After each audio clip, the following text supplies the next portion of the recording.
Let's talk about sex parties. Hey love, my name is Mag Decay and welcome to my channel. I am intimacy expert, tantra teacher, and a relationships coach. And here I share all the tips, insights, and ideas to help you enjoy the most amazing intimate life. And today, we're going to talk about sex parties. Anytime I bring it up with people, they're always so curious. I even recently had a friend ask me, are they real or is it just like some fantasy? So I thought, I'm gonna make a whole video to talk to you about sex parties. And yes, they are totally real. So my love, I'm going to share with you different things to help you prepare if you are about to attend your first one, or if you're just curious what it's all about. This is going to be a beautiful, perfect guide for you. And I want to start by saying that, of course, there are many different types of these events. Because of how I look at sexuality, the ones that I've attended and organized, they are tantric, conscious sex party. I've been to conscious king parties as well. By conscious, I mean that people are trained in some way or another in the art of sacred sexuality.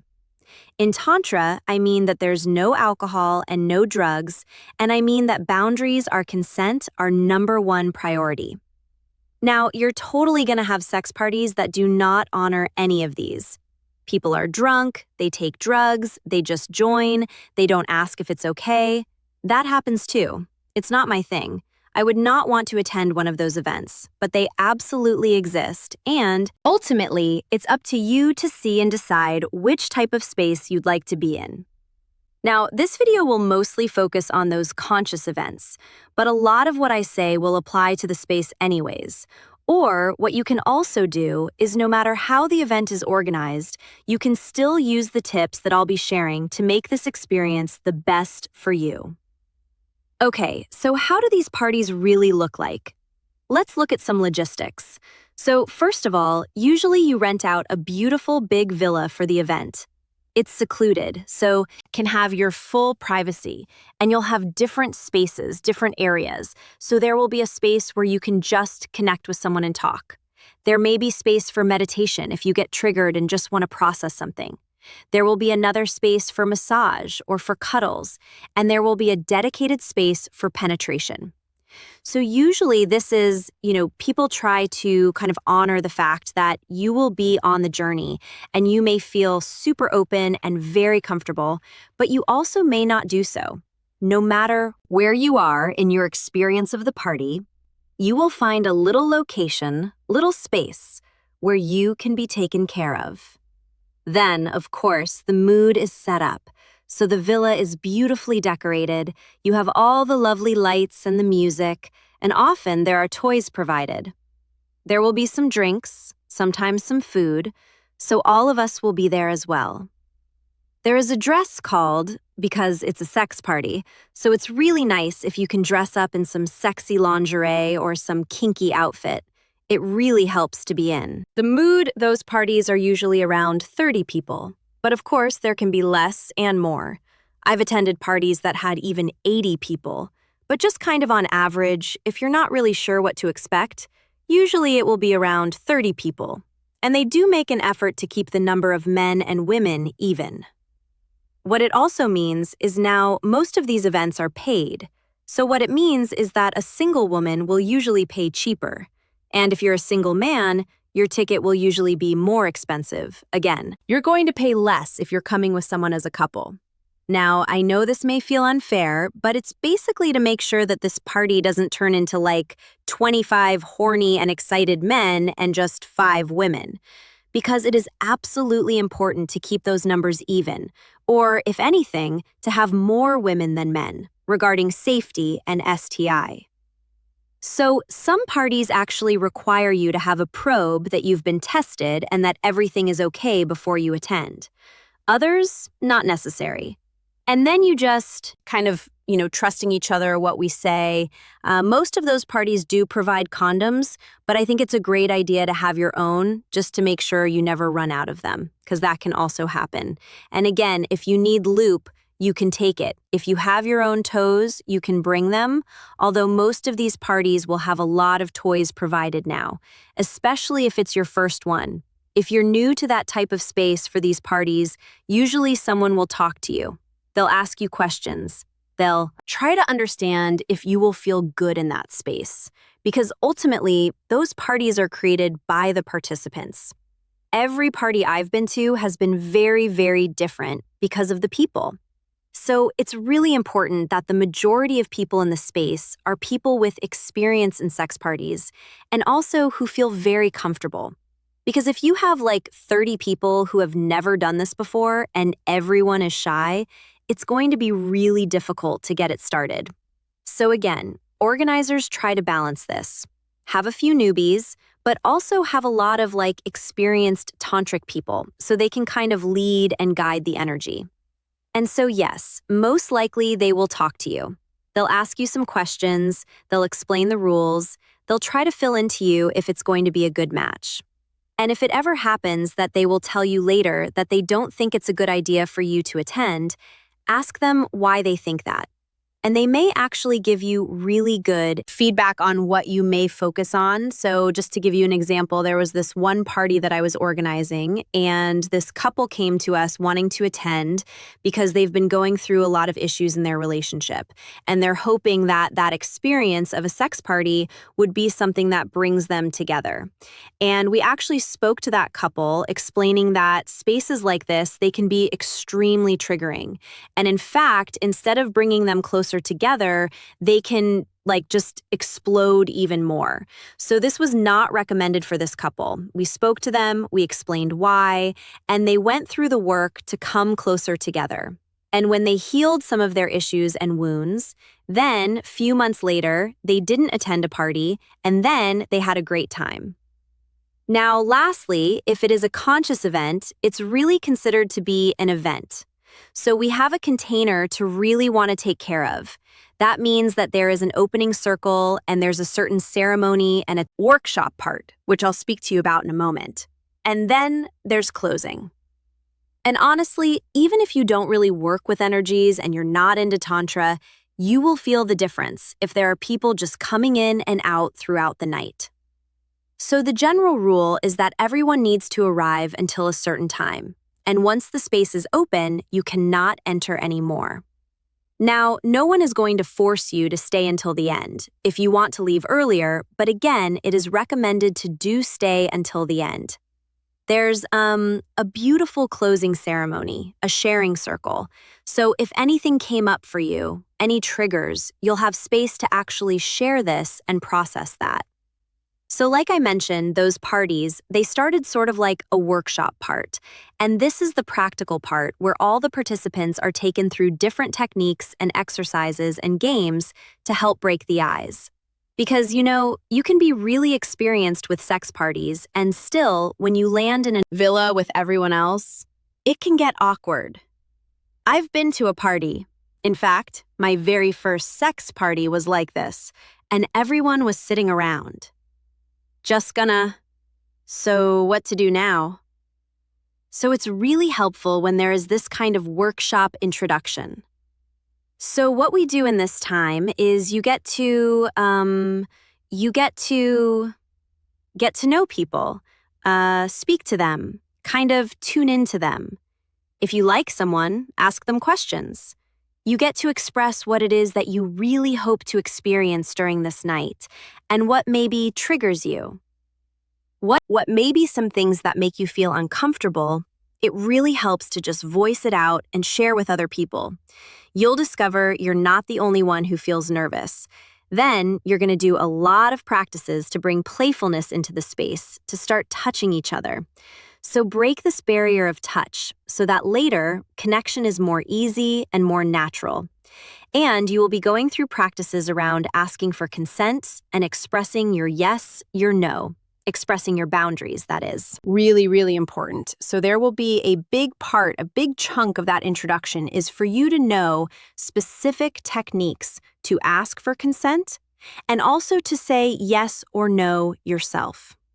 And then lastly, how to receive and know, because we also need to work on being able to welcome someone's boundary without feeling triggered or offended. So that is a huge part for those parties. And it does happen. You are guided through this at the beginning. And then once you go through all of this, then it's free flow. You get to do whatever you want in the space now that can feel scary.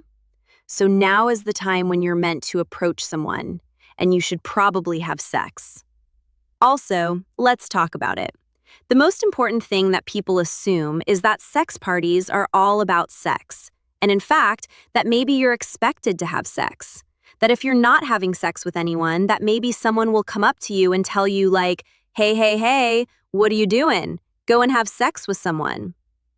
So absolutely, there is no pressure nor expectation for you to engage sexually with anyone in that space. A sex party is a place where you can have sex with other people. You do not have to. So I've been to parties where for about 40 people, one couple had penetration. I've been in spaces where for 80 people, half people piled up in this beautiful space in the living room, having sex and moaning and screaming. Both were beautiful. You get to choose how you want to experience your sex body. You may choose just to kind of hang out with someone, maybe have little conversations, even though, again, in this space, it's not fully encouraged to go into deep conversations. So it can be something more quiet and gentle. You can also just be with someone and enjoy touch, just giving each other massages, playing with the hair, feeding each other fruit. Absolutely okay. You can be open for touching, you can be open for kissing, or you may go into energy sex, but you may choose not to go to penetration. It's absolutely okay. So remember, you are not expected to have sex. Now, also what I want to speak about is how do you approach someone when you don't want to have sex, or if you want to engage with someone? So this is of course going to be more difficult for men because it's a bit expected that a man will be approaching a woman. And also because for women, if we ever feel uncomfortable, it's so easy just to kind of come close to another woman and play together, just laugh together, be sensual together. But for a man, this may feel a bit more awkward. So oftentimes people think of, oh my God, how do I come to this person and say that I like them and that I would like to connect? So a really good strategy for approaching people is forget for a moment what it is that you want from them, and instead ask them if there's anything you could do for them. So for example, you could come up to a woman or a man and just ask them, "You're so beautiful. Could I give you a massage?" Or you can suggest that you would love to feed them some fruit, and you can start your connection like this, and then see if the person opens up to go even more and even deeper with you. And if they don't, you still had a lovely, intimate space with someone. Now, another thing, and I mentioned this, but this is like probably the most important aspect of these conscious sex parties is honoring each other's boundaries. So this is like the most important rule when you attend those parties. Always, always ask for consent. So there's someone you like, you can approach them, and you ask them if they're open to connect with you. You don't ever just come and start touching someone. That's a huge note. Now, if you see a group of people engaging, it may be easy to assume, oh yeah, it's okay, gangbang, let's just jump in. Again, it's a no. Even if it's 10 people there, even if you see other people joining, don't you always want to ask for consent so you can come closer to the group? Kind of look at someone and maybe get eye contact with one person and ask them, is it okay if I join? And only then join. Even when you look at someone, you're actually stealing their energy, you're crossing their boundaries. So also ask for consent. So if there is a couple, for example, having sex, if they're like in the middle of the room, then they want to be looked at. But if they're in a room or in a corner, that they want some privacy. So in this case, do check in if it's okay. And if you don't know how to check in, then just move on and find another sweet thing to do in this event. And another cute thing around wanting to watch someone. So I've heard about this. It happened to my friend. and it's honestly so sexy. If you find someone that you fancy, you can come up to them and just say, "I find you very attractive. Is it okay if I look at you throughout the event?" That's so beautiful. And you may get a yes, you may get a no, but just asking for that, like expressing how you feel about them, that you find them attractive, and you're not really trying to get from them too much. You're just asking if you can look. Trust me, already, things like this can add so much juiciness to this experience. Often people think that asking for consent, that kills the moment. But if you know how to do it, if you really feel the energy, you can spice things up. Okay, now another thing I want to touch on is that if it's your first party, or even the second, or the third, or even the 20th, you will probably feel nervous. And darling, yeah, that's normal. These are pretty scary events. It's way outside of our comfort zone to go to a sex party. So what can you do about this? What can you do to ease this whole entry into the world of sex parties well? First of all, just remember, it's a scary thing, okay? Like anything else that's outside of your comfort zone doesn't feel all that easy in your body. That is going to be the same. So just understanding, hey, I'm doing something really scary, and I'm deciding to do it no matter what. Like that will be already helpful. For me, the very first sex party, yeah, I was nervous. I was like thinking, yeah, maybe I will not go. I was trying to find some excuse. But then I would tell myself, Magda, think of it as market research. Like, you have to know what happens in sex parties because that's what you teach. Like, literally, that's part of your work. So I was repeating that story in my head, and that helped me actually decide, okay, I'm showing up, I'm going. So remember, you're going to have an amazing experience, or at least a great story to tell. But now, on a more practical level, what helps is to go to those parties with someone. This can be your partner, this can be your lover, this also can be your friend, even though you will not be engaging intimately with them. So having someone there, just helps, knowing that if anything happens, you have their support. And you can even set up a safe word or a certain gesture, a symbol that if you show it to each other, that means, okay, I really need support. Please come and be with me.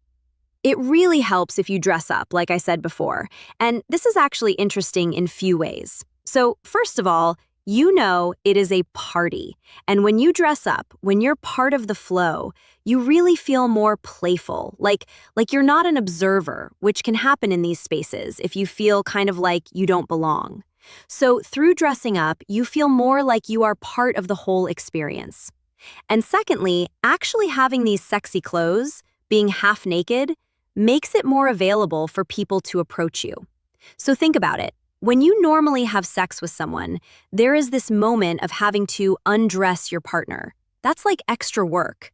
If you're in a sex party and someone wears normal clothes, it's like a sign to other people that I'm not really ready to engage. And especially this works for men, because men find it a bit more difficult to find some cute, sexy outfits.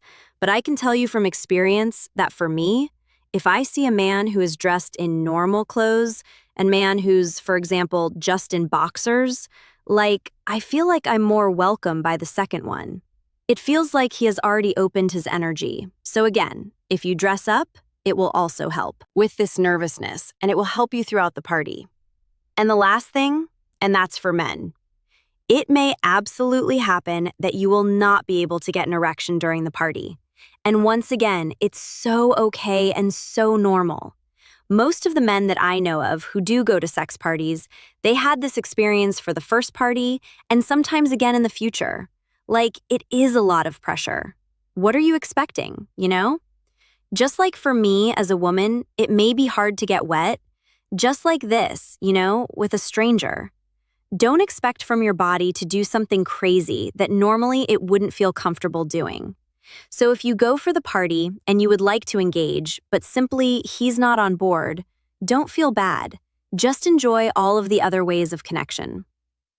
And the last thing I want to share with you about preparing for those parties is to do a little practice called desires, fears, and boundaries. It is how it sounds. You share about what it is that you really want to experience at this party, what scares you about attending, and what your boundaries are now if you're going with your partner to that party you want to do it together. Okay, super, super important because, like I mentioned, these events can be very triggering.